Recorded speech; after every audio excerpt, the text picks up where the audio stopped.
진짜로 인생을 즐기는 사람은 재미있는 일을 선택하는 사람이 아니라 아무리 어려운 상황에 처해도 재미있게 해낼 것이라고 생각하는 사람이다. 안녕하세요. 책 읽어주는 세상입니다. 오늘은 나는 죽을 때까지 재미있게 살고 싶다를 준비했습니다. 지은이는 이화여자대학교 교수이자 정신과 전문의셨던 이근우 교수이고 펴낸 곳은 갤리온입니다. 이 책은 2013년 2월에 발행된 책입니다. 이근우 교수께서는 우리나라 최초로 폐쇄적인 정신병동을 개장병동으로 바꾸고 정신질환 치료법으로 사이코 드라마를 도입했으며 한국 정신치료학회를 설립하는 등 우리나라 정신의학 발전에 공헌한 바가 크십니다. 76세의 나이 때 고려 사이버대학 문어학과를 최고령으로 수석 졸업해서 세간의 화제를 불러일으키기도 했고 30년 넘게 네팔 의료봉사를 하고 40여 년 넘게 광명 보육원 아이들을 돌보기도 했지만 단지 그 이유는 봉사를 하니까 인생이 더 즐거워졌다는 게 다라고 이야기하십니다. 왼쪽 눈의 시력을 완전히 잃고 당뇨, 고혈압, 통풍, 허리 디스크 등 여러 가지 병과 함께 살아가고 있으면서도 늘 유쾌한 노학자는 나이 드는 것도 반드시 선행학습이 필요하다고 이야기하며 젊은이부터 중장년층까지 나는 어떻게 나이 들어갈 것인가를 생각하며 나이 듦을 배우고 익혀야 한다고 강조합니다.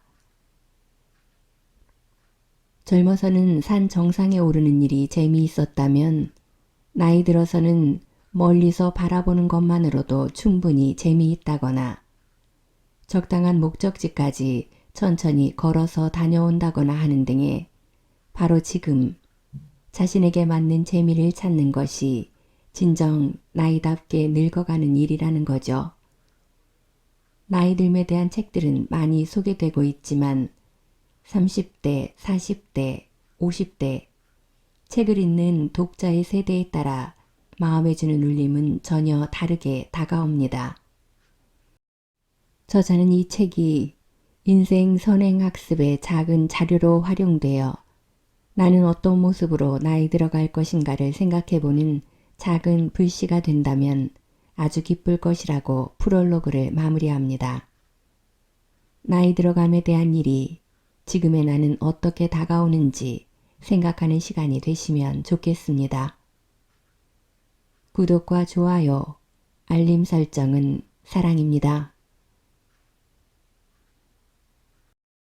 젊은이를 가르치려 들지 마라. 아마존 숲속의 한 부족은 사냥을 하면 가장 나이 많은 연장자에게 먼저 바친다. 연장자가 현명하게 고기를 나눠줄 거라고 믿기 때문이다. 척박하고 험한 환경에서 살아남은 자의 연륜과 지혜에 기대는 것이다. 가족 가운데 노인이 있다면 그 가족은 보석을 가지고 있는 것이다 라는 중국 속담이 있다. 아프리카에는 노인 한 사람이 죽으면 도서관 하나가 불에 타 없어지는 것과 같다는 말도 전해진다. 생존에 필요한 정보를 연장자에게서 전수받아야 했던 시절에 노인이 가진 지식과 정보, 지혜를 칭송하는 말이다. 그런데 시대가 달라졌다. 예전에는 확실히 부모 세대가 자식보다 많은 정보와 지식을 가지고 있었지만 요즘은 거꾸로다. 나와 같은 노인 세대가 손수레를 끌고 발로 뛰며 살아왔다면 요즘 젊은이들은 스포츠카를 타고 고속도로를 맹렬하게 달려가는 격이다. 젊은 세대는 우리가 상상할 수 없는 어마어마한 양의 정보를 흡수하며 산다. 스마트폰만 봐도 그렇다. 손바닥만한 물건으로 전화 통화부터 책 읽기, 영화 보기, 음악 듣기, 길 찾기, 쇼핑 등 많은 걸 해결한다. 지구 반대쪽에서 일어나는 사건도 실시간으로 알 수 있다. 마음만 먹으면 지금 당장 이집트 피라미드 벽화에 적힌 이상한 글자들이 무슨 뜻인지 알아낼 수 있다. 그래서 나는 요즘 젊은이들이 부럽고 샘난다. 이러한 첨단 시대에 노인은 보석이다, 도서관이다 라는 말을 썼다가는 무한을 당할 것이다. 그것은 머지않아 죽은 말이 될지도 모른다. 삶의 노하우, 생존 방식, 온갖 정보와 지식은 노인의 머릿속이 아니라 버튼 몇 개만 누르면 결과를 자동으로 보여주는 스마트한 기기들 속에 아주 방대하게 쌓여 있다. 나이든 이들이 젊은이들보다 스마트폰 같은 최신 전자제품을 잘 다루지 못해 뒤처진다는 말을 하려는 것은 아니다. 단지 서로 다른 환경에서 살아왔기 때문에 다른 사고방식과 스타일을 가질 수밖에 없다는 말을 하고 싶은 것이다. 젊은 세대들은 광속과 같은 변화의 속도에 빠르게 적응하며 삶의 방법이나 양식을 개발한다. 그들은 새로움에 대한 두려움이 없다. 바로 이 점이 나이든 사람들과 젊은이들을 가른다. 나이가 들면 민첩함이 떨어지고 행동이 느려지는 것은 당연하다. 문제는 과거에만 사로잡혀 내 경험만이 특별하고 옳다는 생각으로 젊은이를 바라보는 데 있다. 이런 이상한 고집이 젊은 세대를 이해하고 그들과 소통하는 데 장애를 일으킨다. 나아가 두 세대 간의 갈등을 만들고 나이든 이들은 자기 세계에 고립되고 만다. 요즘 애들은 이란 말을 입에 달고 사는 사람들이 있다. 그들은 젊은 세대를 나약하다, 이기적이다, 무례하다, 도전할 줄 모른다고 비판한다. 저렇게 살면 안 되는데 하고 진심으로 안타까워하기도 한다. 그래서 내가 젊었을 때는 으로 시작하는 충고를 늘어놓는다. 그러나 통하지 않는다. 까칠한 반응만 돌아온다. 왜 그럴까? 약이 되고 피가 되는 말을 왜 듣기 싫어할까? 남의 말을 귀담아 듣지 않는 것은 젊음의 한 특징이다. 멀리 가지 않고 내 청춘 시절만 돌아봐도 그렇다. 어머니가 간절하게 당부한 일일수록 오히려 청개구리처럼 거꾸로 행동했더랬다. 어머니는 외아들인 내가 혹 물에 빠져 죽을까봐 바다 근처에는 가지 못하게 하셨다. 그런 어머니에게 반발한 나는 산을 오르기 시작했다. 사실 산이 바다보다 훨씬 위험하다는 걸 알면서도 말이다. 또 하나, 두 세대의 청춘 시절이 다르기 때문이다. 나와 같은 노인 세대는 전쟁과 가난을 겪으며 엄청난 고생을 했다. 이런 고생이 결코 훈장은 아니다. 자랑할 만한 일도 아니다. 단지 우리 세대가 만난 시대적 어려움이었으며 우리는 그 속에 살아남았다. 그뿐이다. 물질과 문화적 풍요로움을 누리며 살아가는 오늘날 젊은이들에게 아무리 전쟁과 가난, 고통, 극기와 인내를 이야기한들 따분한 소리로밖에 안 들린다. 예전에는 경상도를 가려면 반드시 문경세제를 넘어가야 했다. 그 길이 가장 빠른 길이었다. 그러나 중부 내륙 고속도로가 생긴 뒤 문경세제는 한참 돌아가는 불편한 길이 되었다. 젊은이들에게 옛날 가치관을 들이대는 것은 문경세제로 가라고 하는 것과 같다. 현명한 어른이라면 요새 새로운 고속도로가 뚫렸더구나. 나는 안 가보았지만 너는 그 길로 가봐라 하고 말해주어야 옳다. 또 나이가 들어도 세월의 흐름을 따라 변화하는 것들에 적응해야 한다. 자기 경험과 기억만 옳다고 고집할 일이 아니다.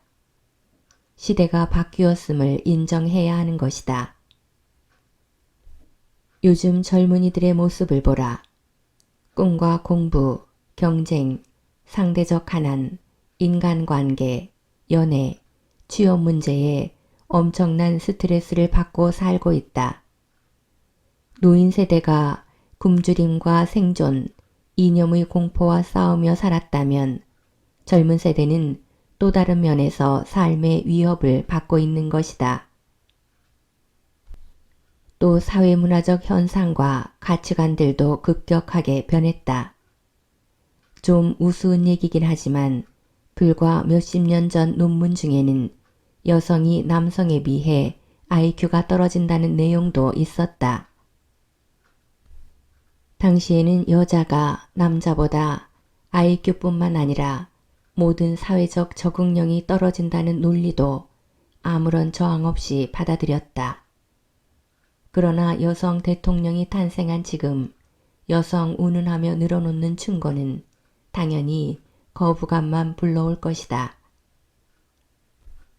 돌이켜보면 어느 시대에서나 청춘은 힘들고 불안하고 어렵고 두려움에 찬 시기다. 인간이라면 누구나 그런 시기를 지나가야 한다. 특정한 시대라서 더 불운하지는 않다. 예로부터 시대적 어려움과 혼란은 언제나 있어 왔다. 그런 시기를 통과한 연장자로서 나는 요즘 젊은이들이 겪고 있는 고민과 좌절, 갈등이 안쓰럽다. 불안한 미래와 씨름하는 청춘들에게 연민을 느낀다. 한편으로는 아프니까 청춘이라고 하면서 안간힘을 쓰며 살아내는 그들이 대견하다. 이들에게 이렇게 살라 저렇게 살라 명령하듯 가르치려는 것은 예의가 아니다. 나이든 사람들이 젊은이들에게 해줄 것은 우리는 이렇게 살았으니 너희도 이렇게 살라는 것이 아니다. 너희는 잘하고 있다는 격려다. 젊은이는 스스로 답을 찾아가고 깨우치고 자기 삶의 대안을 찾아가야 옳다. 젊은이는 그들의 시대를 살아야 한다. 비록 우리와 똑같은 실패를 저지르더라도 결국 그들의 몫일 뿐이다. 그 사실을 젊은이와 나이든 세대 모두가 인정해야만 한다. 나이든 이들이여, 젊은이들에게 센 척하며 어른 말 안 듣고 잘난 척 하더라도 넘어가 주자. 지하철에서 대부분의 젊은이들은 스마트폰을 들여다보며 끊임없이 손가락을 움직이고 있다. 그들을 바라보는 나이 지긋한 사람들의 눈빛은 제각각이다. 대견함 혹은 부러움, 안타까움 그리고 못마땅함까지. 그러나 젊은이들이 우리와 같은 실패나 좌절을 겪지 말기를 바라는 마음이 바탕에 깔려 있음을 나는 안다. 먼저 우거진 숲을 벗어난 사람이 지름길을 알려주고픈 조바심이다.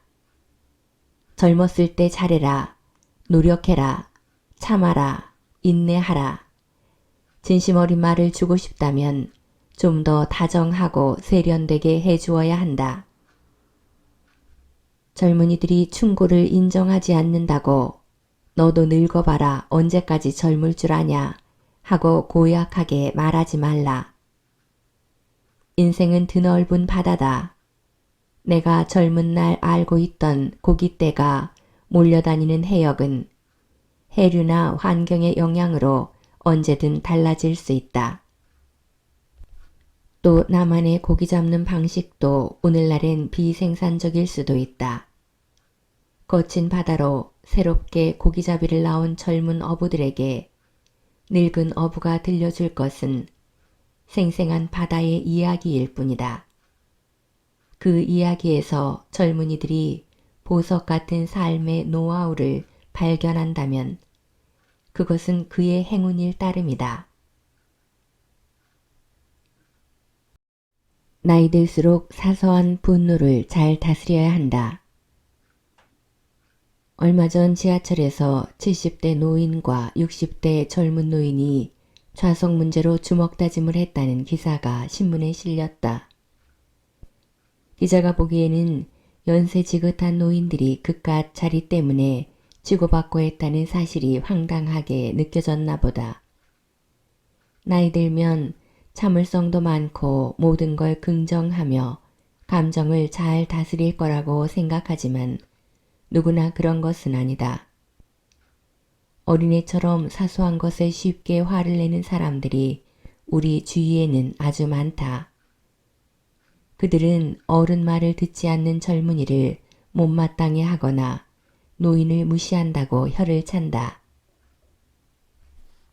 부모를 먼저 생각하지 않는 자식들을 야속해하고 자기들끼리 맛있는 걸 먹고 왔다고 서운해하기도 한다. 그런 감정들이 차곡차곡 쌓여 있다가 어느 순간 폭발하면 그야말로 늙은이의 심술로 드러나게 되는 것이다. 곱게 나이 먹어야지 하는 말 속에는 나쁜 감정을 드러내지 않고 모나지 않은 행동으로 가족과 주위 사람들에게 폐를 끼치지 않겠다는 뜻이 담겨 있다. 곱게 나이 드는 것은 하루아침에 이루어지지 않는다. 젊을 때부터 꾸준히 감정 관리를 해야 한다. 인간은 때로 큰 불행보다 오히려 일상에서 일어나는 작은 감정들에 쉽게 휩쓸린다. 이를테면 기분 나쁨, 짜증, 분노, 화에 휩쓸려 하루를 망치고 나아가 일생을 원하지 않는 쪽으로 흘러가게 만든다. 그러니 곱게 나이 들기를 원한다면 시시때때 부딪히는 작은 감정들을 잘 다룰 수 있어야 한다. 환자 A씨가 생각난다. 부모에게 폭언을 퍼붓고 폭력을 휘두르다가 병원에 실려왔다. 그는 평소에도 쉽게 화를 내고 화가 나면 물불을 가리지 못하는 성격이었다. 얼마간의 치료를 받고 안정을 되찾은 다음 왜 그렇게 화가 나세요? 라고 물었다. 그는 자신도 모르겠다고 답했다. 사실 모르겠다는 그 말이 정답이다. 알면 고치면 되기 때문이다. 내 마음을 어지럽히고 내 정신을 흔들어대는 화. 인생의 어느 시기에는 화에 대해 진지하게 생각해 보아야 한다. 그것은 젊을수록 좋다. 일반적으로 화의 원인은 쉽게 알 수 있는 것과 왜 내가 화를 내는지 알 수 없는 것 두 가지로 나뉜다. 전자는 대개 주변 상황과 관계되어 있다. 예를 들어 시끄러운 소리를 싫어하는 사람에게 소음은 화가 나게 만드는 요인이다. 더위에 참지 못하는 이에게 더위는 짜증을 일으킨다.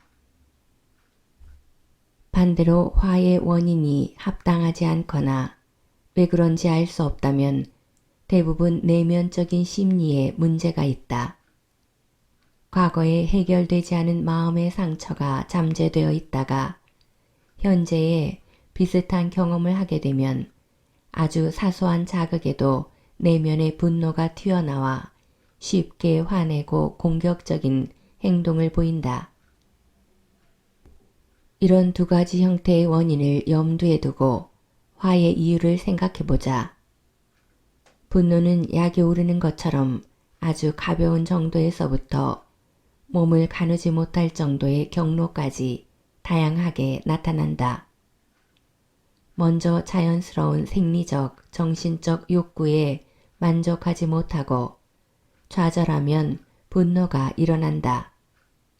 신나게 빨고 있는 젖병을 빼앗으면 아기가 짜증을 내듯 사람은 누구나 욕구가 좌절되면 바로 분노로 연결된다. 분노를 일으키는 장애물은 사람이나 어떤 사건일 수도 있다. 아니면 자신의 신체적인 불만이 이유가 되기도 한다. 두 번째로 자존심의 상처를 받으면 분노가 일어난다. 사람들 앞에서 창피를 당해본 사람이라면 어떤 느낌인지 알 것이다. 다른 사람에게서 거절을 당하거나 부당한 질책, 비난을 받은 경험도 쉽게 분노로 연결된다. 개인의 자존심에 위협을 받거나 상처를 받으면 분노가 일어나는 것이다. 세 번째 분노는 보고 배우는 경우가 많다. 자기 자신의 분노도 있지만 이를 표현하는 과정에서 타인의 분노 표현 방식이나 다른 상황에서 자신이 분노했던 방식을 모방하고 학습하는 것이다.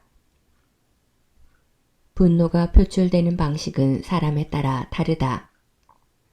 성격이 분노 표현에 영향을 미치기 때문이다.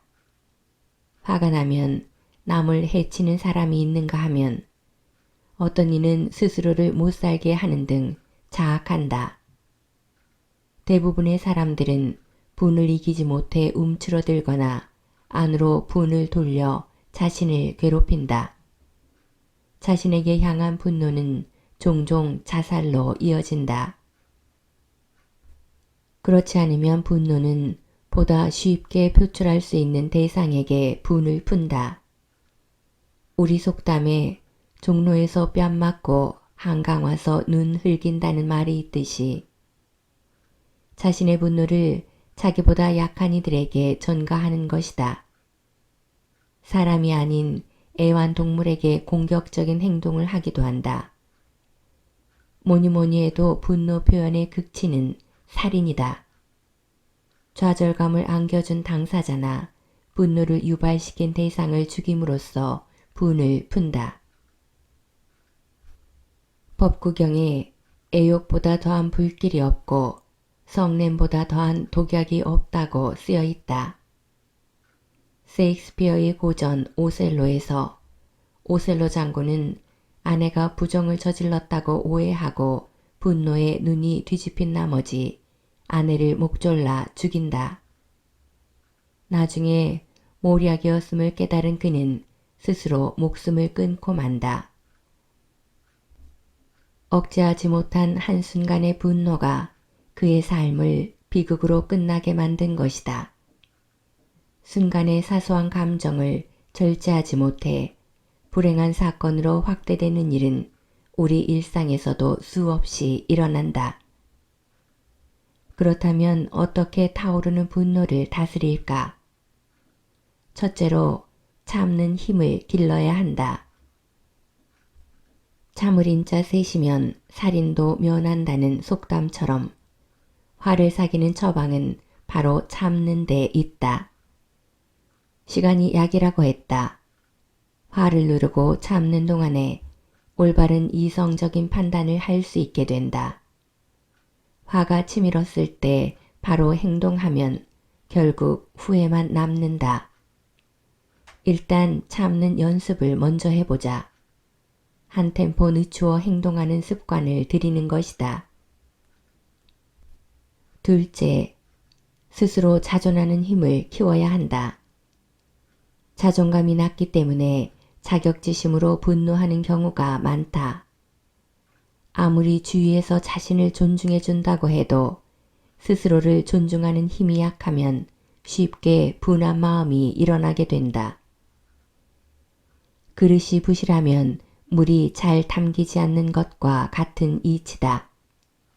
안 담기는 물이 죄가 아니라 부실한 그릇이 잘못이다. 셋째, 분노를 직면하고 인정하며 그 원인을 생각해 봐야 한다.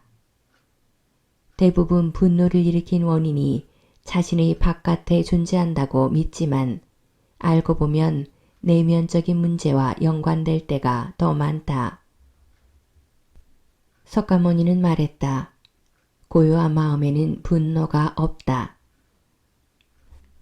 스스로 그 목숨의 정열을 제어하고 평등한 지혜의 선정으로 해탈하면 다시는 마음속의 분노가 일지 않는다. 참으로 맞는 말이다. 하지만 참는 것이 능사는 아니다.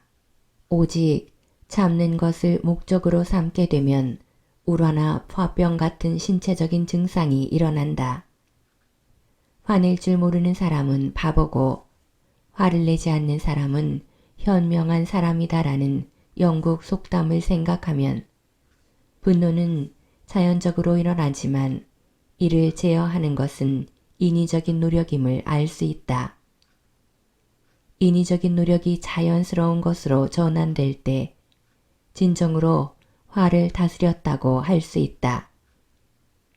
이는 오랜 시간 습관처럼 분노를 길들여야 이룰 수 있는 경지다.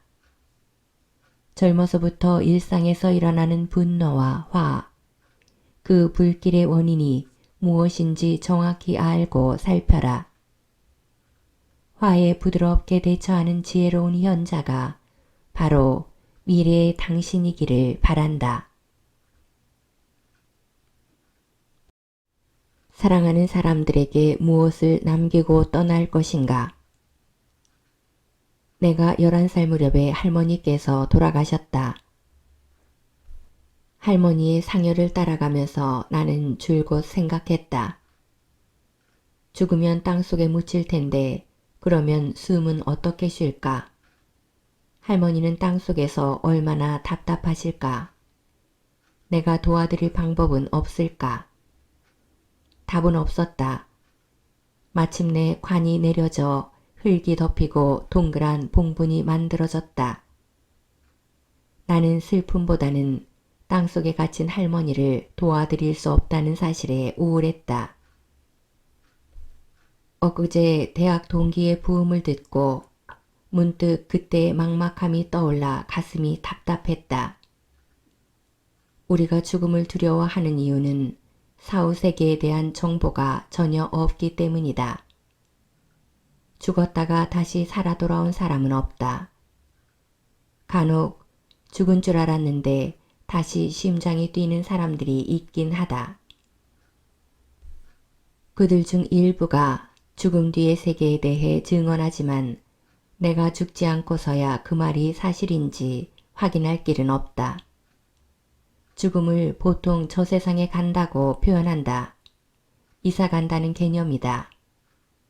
그런데 새로 이사 가는 집이 판잣집인지 아파트인지 전원주택인지 알 수 없다. 모른다는 것에서 오는 근본적인 불안이 바로 죽음에 대한 두려움의 실체다. 위대한 문호 톨스토이, 작가로서 시면과 같은 인간의 마음을 꿰뚫었던 그도 말년에는 죽음에 대한 공포에 시달렸다. 그는 죽음을 입구가 좁고 안이 깊은 검은 가방이라고 일기장에 적었다. 그 가방 속에는 먼저 세상을 떠난 어머니와 형제들, 자녀 4명이 갇혀 있다고 생각했다. 예수는 어땠을까? 예수는 십자가에 못 박힐 때 죽음에 대한 두려움이 전혀 없었을까? 아니다. 하느님의 아들 예수도 분명 죽음이 두려웠을 것이다. 그러나 예수는 죽음을 선택하지 않고는 달리 방법이 없음을 알았다. 살아서 해결할 수 없다면 아버지 하느님의 뜻대로 하소서가 예수의 생각이었다. 그래서 무거운 십자가를 짊어지고 손바닥에 못이 박히는 엄청난 고통도 감내할 수 있었다. 내가 아는 큰 스님은 암에 걸리자 의사의 옷자락을 붙잡고 살려달라고 했다. 어느 신부님은 사후 안구기증을 약속해놓고 번복하기도 했다. 혹자들은 이런 성직자들의 모습에 실망하고 노골적인 험담을 한다.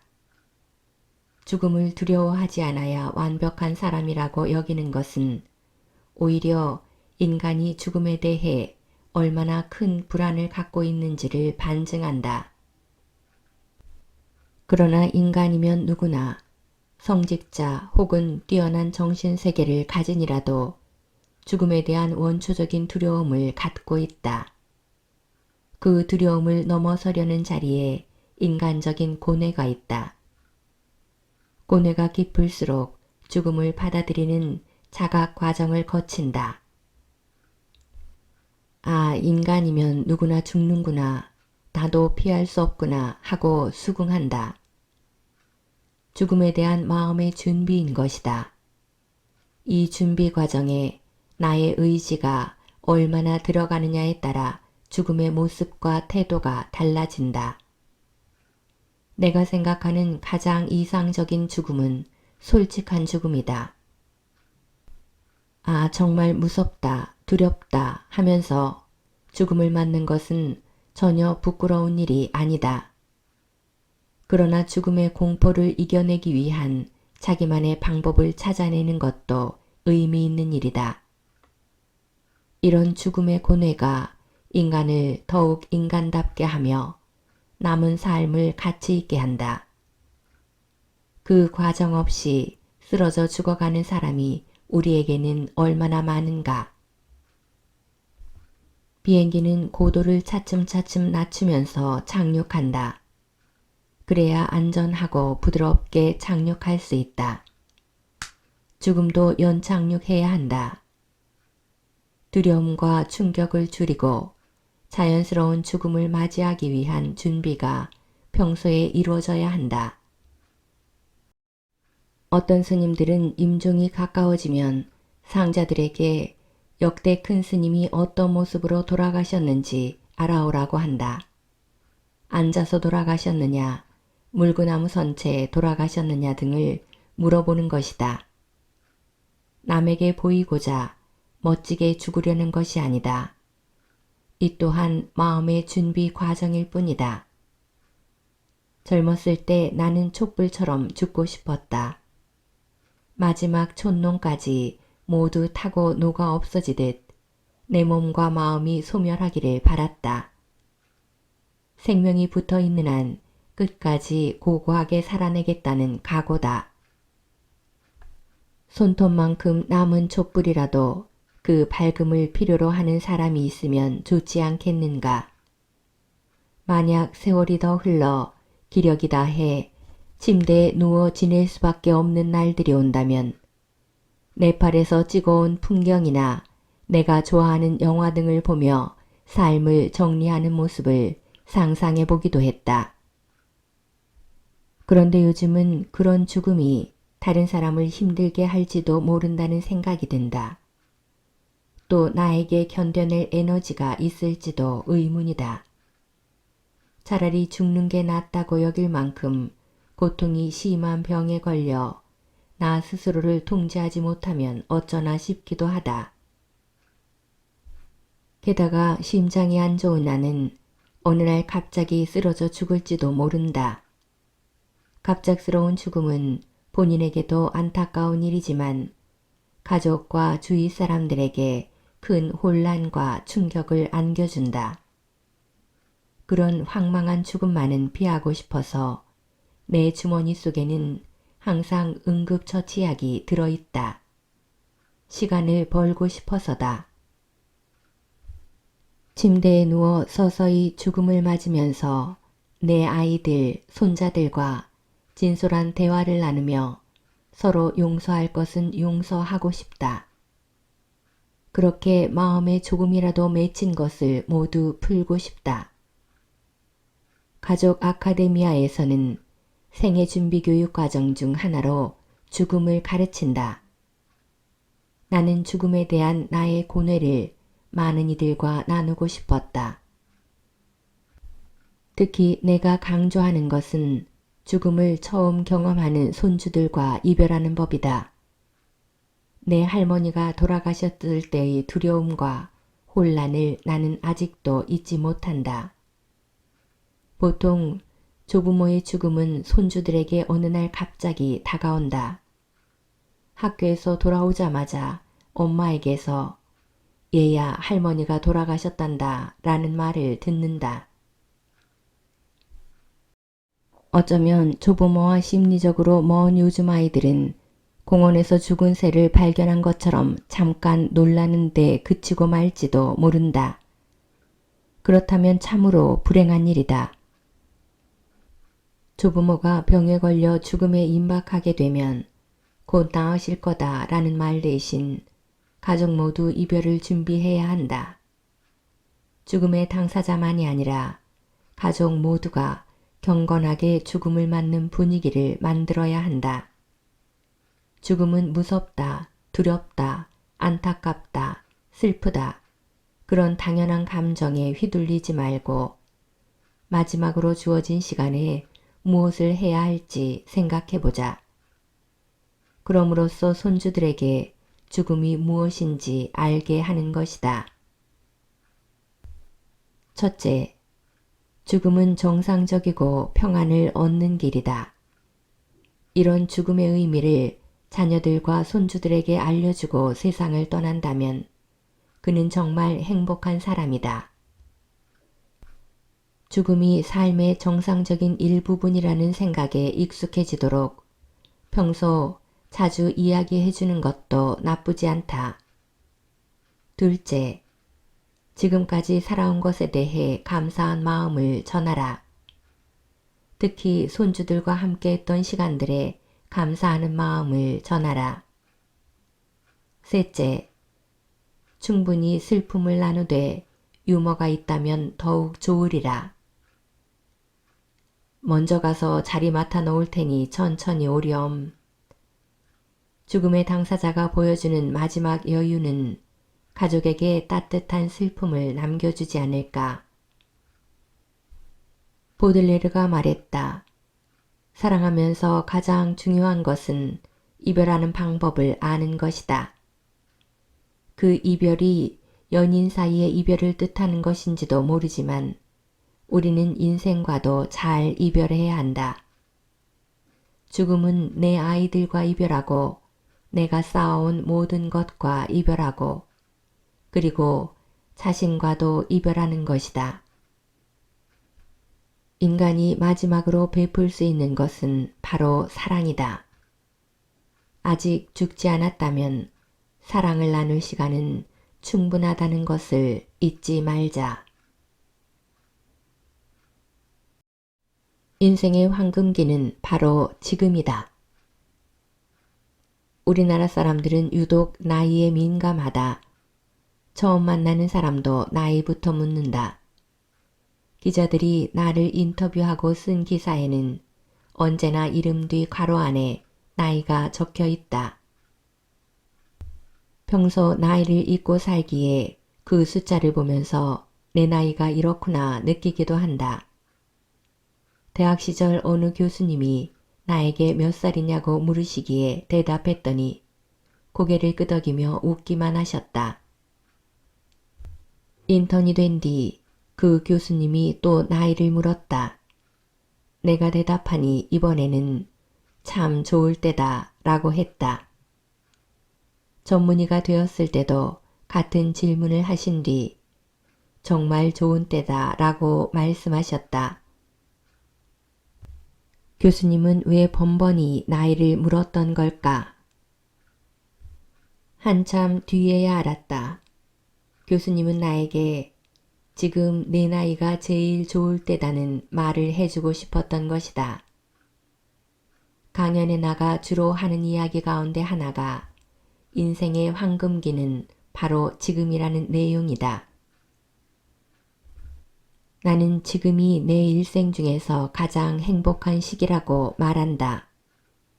5살이면 5살이 황금기고 70살이면 70살이 황금기다. 나는 5살 때 죽을 병에 걸렸지만 죽지 않고 살아서 행복했다. 20살에는 외아들을 지나치게 과보호한 어머니의 품에서 벗어나서 자유로움을 느꼈다. 30살엔 경제적으로 힘들었지만 아내와 아이들의 따뜻한 가족애로 행복했다. 40 넘어서는 과중한 일에 지치기도 했지만 네팔에 봉사활동을 하러 가면서 새로운 기쁨을 찾았다. 돌아보면 매 시기가 행복이고 황금기였다. 죽음이 코앞에 있는데 뭐 그리 행복하냐고 하겠지만 죽음이 오기 전까지 나는 언제나 인생의 황금기를 살고 있다고 믿는다.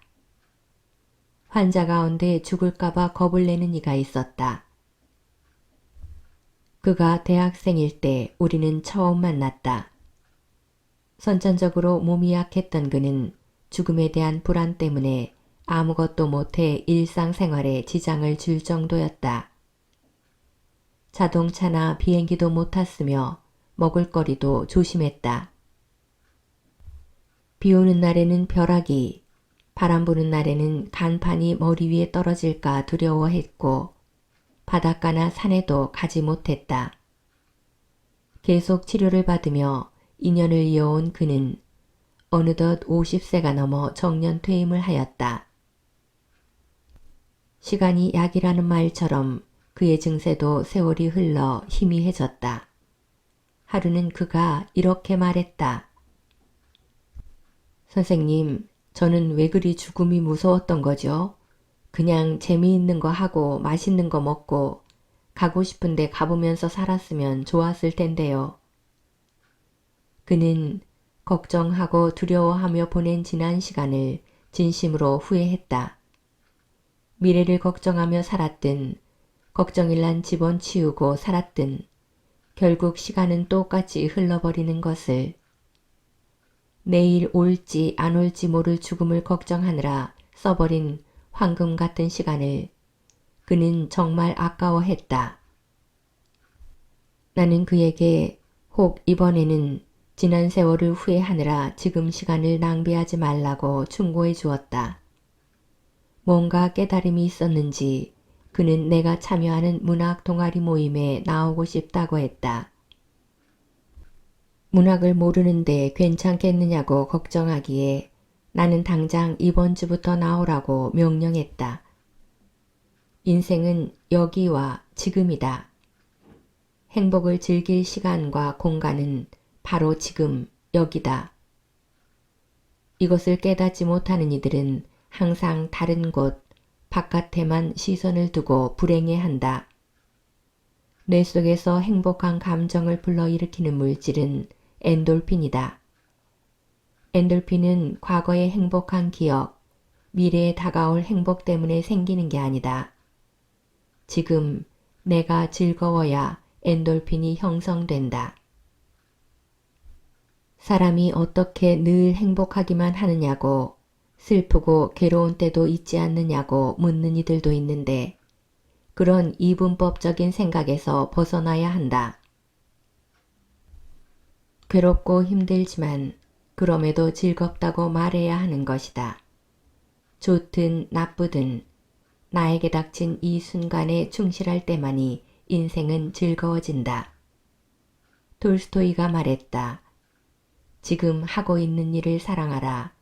지금 이 순간을 사랑하라. 지금 만나는 사람을 사랑하라. 지난날 이따금 나에게 나이를 물으셨던 교수님을 다시 뵌다면 어떨까? 교수님은 또 물으셨을 것이다.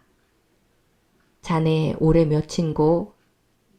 그러면 나는 대답할 것이다. 네, 78세입니다. 가장 좋은 나이죠. 지금까지 책 읽어주는 세상이었습니다.